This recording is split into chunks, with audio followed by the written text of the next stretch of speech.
Who is the father of philosophy? It must be Aristotle, Plato, Socrates, surely one of the infamous philosophers from ancient Greece. Well, not quite. You see, the man who first dared to question the nature of the world wasn't any of the familiar names you probably know. It was someone whose thoughts about the universe still echo through time, and yet history has almost entirely forgotten him. Today, you'll learn about Thales, the true father of philosophy. You'll discover why his ideas marked the dawn of philosophical inquiry, and how his approach differed from those who came after him, like Socrates. Along the way, we'll explore who the pre-Socratics were and what they were all about. So join me as we dive into the roots of philosophy.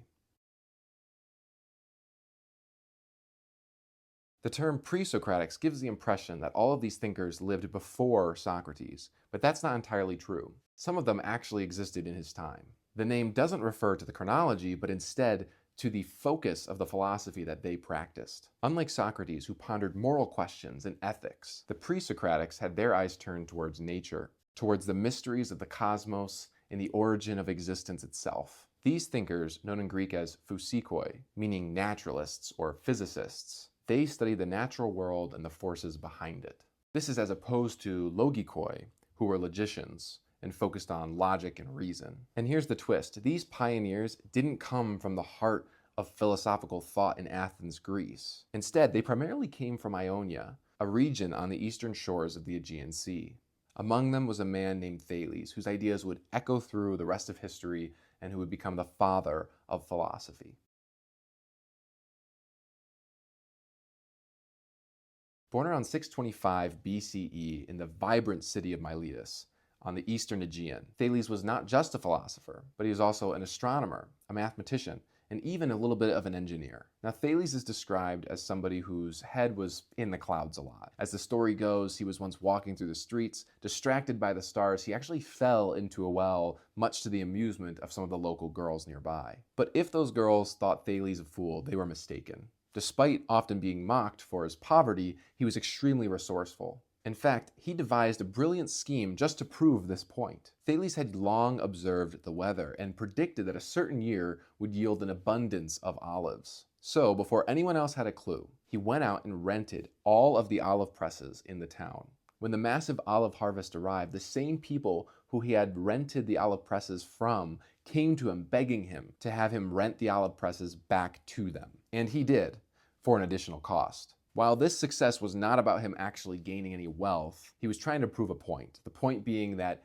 he could be wealthy if he wanted to be, but his mind was concerned with deeper matters. Now that you have a sense of the man Thales himself, let's dive into his philosophy.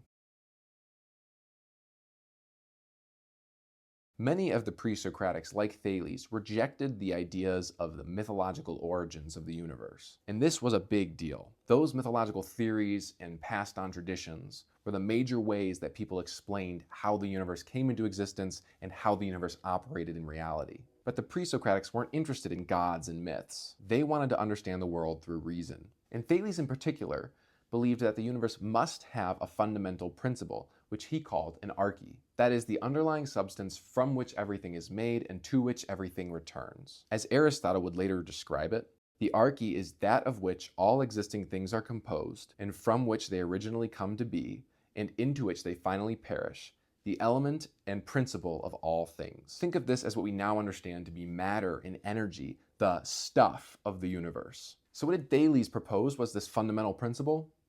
Water. Water, he reasoned, seemed to be everywhere. It filled the seas, it fell from the sky, it even seemed to come out of the plants when they were cut down. It seemed to bring life and to nourish growth. For Thales, water was the essential substance of which all things were made. A bold and, for the time, strikingly rational conclusion. Remember, this was around 600 BCE. This was long before the scientific inquiry as we know it today ever existed. But what truly sets Thales apart isn't the conclusion about the arche being water. It's his method of getting to that conclusion. He wasn't relying on myths or tradition. He was using observation, analysis, and logic. It was this groundbreaking shift from mythos to logos, from myth to reason, that earned Thales the title of the father of philosophy. While what we do know of Thales may seem relatively simple, there's just so much that we won't know about him, unfortunately. Historians estimate that nearly 90% of the literature of antiquity was completely destroyed in the centuries that would follow. We can only assume that there are some writings and teachings of Thales that we'll just never get the chance to read. But what remains is enough to recognize his genius in a time that was polluted with myth, and he brought in logic and reason. Thank you for watching this exploration into the life and philosophy of Thales, the father of philosophy. I hope you found it fascinating and educational. Stay tuned for the rest of the videos in this series, The History of Philosophy.